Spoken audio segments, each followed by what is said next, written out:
Fail क्यों हुए, हमारी बेटियों के रिश्ते क्यों टूट गए, हमारी खेतियां तबाह बर्बाद क्यों हो गईं?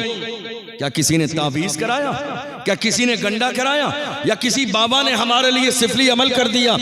नहीं मेरे अजीजों, अल्लाह के महबूब सादिक व मसदूक पैगंबर से पूछ लो। मेरे आका सल्लल्लाहु अलैहि वसल्लम इरशाद फरमाते हैं, जिना में 6 मुसीबतें हैं, जिना में 6 मुसीबतें हैं, 6 मुसीबतें। जब कौम में जिना आम हो जाए, जब जवान जिना की दहलीज पे कदम रख दें, जब हमारे जवान रात को अपनी रंगीन करने लगे, जब जवानों को अपनी जवानी का एहसास न हो। जवानों, तुम्हें अंदाजा भी नहीं है, किसी भी दौर में मेरी कौम के जवान ऐसे नहीं थे जो आज गुनाहों की दहलीज पर हैं। डॉक्टर इकबाल से पूछो जवान कैसे थे, तो डॉक्टर इकबाल ने कहा था मेरी कौम के जवान ऐसे थे, टल न सकते थे अगर जंग में अड़ जाते थे, पांव शेरों के भी मैदान से उखड़ जाते थे, तुझसे सरकश हुआ कोई तो बिगड़ जाते थे, तीर क्या चीज है हम तोप से लड़ जाते थे, शान आंखों में न जचती थी जहादारों की, कलमा पढ़ते थे हम छाओं में तलवारों की, हम जो जीते थे तो जंगों की मुसीबत के लिए या रसूल अल्लाह, और मरते थे तेरे नाम की अजमत के लिए। दश्त तो दश्त है, दरिया भी न छोड़े हमने, बहरे जुल्मात में दौड़ा दिए घोड़े हमने।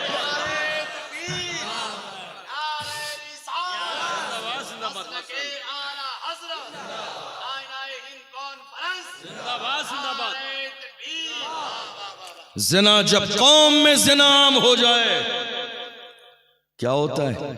6 मुसीबतें आती हैं बंदे की जिंदगी में, 3 दुनिया में और 3 मरने के बाद की जिंदगी में। मेरी बात समझ आ रही है? आप सबको समझ आ रही है?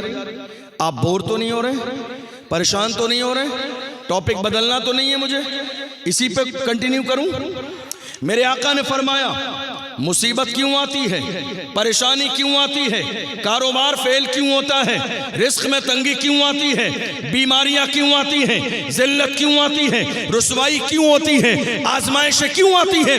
मेरे आका फरमाते हैं जब इंसान जिना का आदी बन जाए, जब इंसान जिना करने लगे तो जिंदगी में 6 मुसीबतें आती हैं, 3 दुनिया की जिंदगी में, 3 मरने के बाद की जिंदगी में। या रसूल अल्लाह, दुनिया की जिंदगी में जो 3 मुसीबतें आती हैं जरा इरशाद फरमाइए वो 3 मुसीबतें क्या हैं?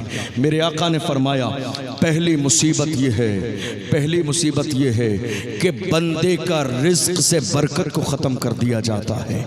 बंदा एक एक लुक़मे के लिए परेशान हो जाता है, एक एक लुक़मे के लिए तरसता है, एक एक लुक़मे के लिए तड़पता है। मेरे नबी ने बता दिया तुम्हारे रिज्क में तंगी है, वजह यह है कि कौम में गुनाह हो रहा है, वजह यह है कि जवान जिना की दहलीज पे कदम रख चुके हैं, वजह यह है कि बेटियों की आबरू सलामत नहीं है, वजह यह है कि बेटियों ने पर्दा छोड़ दिया है। अल्लाह अकबर। मेरे आका इरशाद फरमाते हैं और दूसरी मुसीबत दुनिया की जिंदगी में जिना करने वाले की दूसरी मुसीबत क्या है? मेरे आका ने फरमाया उसकी सूरत को मस्ख कर दिया जाता है, उसके चेहरे को बिगाड़ दिया जाता है, उसके चेहरे से नूर खत्म कर दिया जाता है, उसके चेहरे से बरकत खत्म कर दी जाती है। कहाँ जा रहे मेरे जवान? शादी में जाना है तो जा रहे हैं सैलून वाले के पास, फेशियल ऐसा करना कि मेरा चेहरा चमक जाए। अरे नादान इंसान, दुनिया की कोई क्रीम तेरे चेहरे को चमका नहीं सकती। चमक चेहरे पे खुदा की रहमत से आती है, चेहरे पे चमक खुदा के करम से आती है। दुनिया की किसी क्रीम की, किसी सैलून वाले की ये हैसियत नहीं है कि खुदा गुनाह की वजह से रौनक छीन ले तो दुनिया का कोई ताकतवर इंसान चेहरे पे रौनक वापस कर दे। पैगंबर फरमाते हैं चेहरा बिगाड़ दिया जाता है जिना करने वाले का। या रसूल अल्लाह, तीसरी मुसीबत क्या है? मेरे आका ने फरमाया जिना करने वाले की जिंदगी में तीसरी मुसीबत यह है कि उसकी उम्र कम कर दी जाती है, उसे मौत जल्दी आती है, मौत उसे जल्दी आती है उसकी। उम्र कम कर दी जाती है।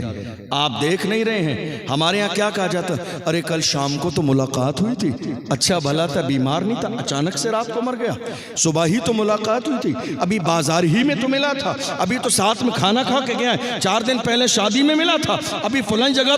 ये जो जुमले हमारी जबान पर हैं, तुम्हें अंदाजा नहीं मेरे नबी ने क्या फरमाया, उम्र से बरकत को ख़त्म कर दिया जाता है, उम्र कम कर दी जाती है, फिर मौत बहुत तेज़ी के साथ आती है।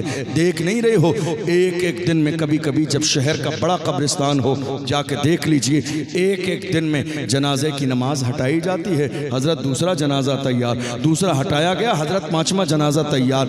एक एक शहर के अंदर 10-10, 15-15 जनाजे आज की तारीख में रखे हुए हैं। हम कब सोचेंगे, हम कब सोचेंगे खुदा ने हमें अक्ल क्यों अता फरमाई, खुदा ने हमें कुरान जैसी दौलत क्यों दी है, ताकि हम पढ़ें और पढ़ने के बाद समझें। 3 मुसीबतें इंसान की जिंदगी में। कहा या रसूलल्लाह मरने के बाद क्या तकलीफ है? हुजूर ने फरमाया मरने के बाद की तकलीफ यह है कि अल्लाह कयामत के दिन ज़िना करने वाले बंदे से नाराज होगा, उसकी तरफ देखेगा भी नहीं, नाराज होगा मेरा परवरदिगार। और दूसरी बात का अल्लाह ऐसे बंदे से सख्त हिसाब लेगा, सिर्फ हिसाब नहीं लेगा, सख्त हिसाब लेगा।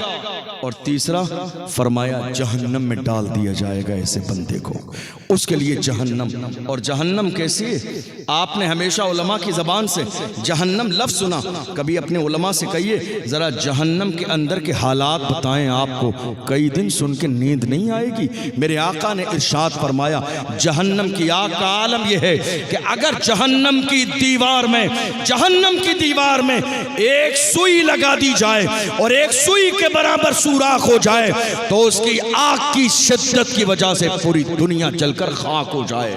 ये जहन्नम का आलम है। गौर करो, मेरे नबी फरमाते हैं ज़िना करने वाले को जहन्नम की आग में डाल दिया जाएगा। जरा दिल के कानों से सुनिएगा, एक नौजवान लड़की है, ज़िना पर आमादा है, एक दीनदार लड़के को बुलाया और बुलाने के बाद कहा क्या तू इस बात पर राजी नहीं है कि मैं तेरे लिए तैयार हुई हूँ, मैंने बाज़ाब्ता 16 सिंगार तेरे लिए किए हैं, अब तू मेरे साथ ज़िना करने के लिए राजी नहीं है? शरीफ इंसान जिसकी तरबियत उसके वालिदैन ने अच्छे तरीके से की, कुरान और हदीस की रोशनी में की, नमाज पढ़ने वाला, बुजुर्गों से ताल्लुक़ रखने वाला, अल्लाह अकबर, जवान आ गया, वो लड़की भी आ गई, दोनों आस पास बैठे हैं। उसने कहा मुझे आधा घंटे की मोहलत दे दे। आधा घंटे की मोहलत मिल गई। क्या किया उस जवान ने? घर से चिराग मंगाया, चिराग मंगाने के बाद चिराग को जला लिया और चिराग जलाने के बाद उसने चिराग की लौ पर अपनी उंगली चंद सेकंड के लिए रखी। जवानों सुन के जाना, दिल की तख्ती पे लिख के ले जाना, ताकि जिंदगी में कभी शैतान तुम्हें यहां तक न पहुंचाए। जवान ने चिराग की लौ पर अपनी उंगली रखी और 2 सेकंड के बाद हाथ हटा लिया। किसी में हिम्मत है जो 10 मिनट कह रहा हूं, 1 मिनट चिराग के सामने अपना हाथ कर दे? इतनी बारीक सी लौ, इतनी बारीक सी लौ, उसके सामने भी कोई 1 मिनट अपनी उंगली को नहीं रख सकता। अल्लाह अकबर। फिर दूसरी उंगली बढ़ाई, हाथ खींच लिया, तीसरी उंगली बढ़ाई, हाथ खींच लिया, हथेली की हाथ खींच लिया। वो लड़की कहती है जवान क्या बात है, हुस्न तेरे सामने है, शबाब तेरे सामने है, जमाल तेरे सामने है, सब कुछ तेरे सामने है और तू ये मजे करने में लगा है, आंख पर उंगली रख रख के चेक करता है।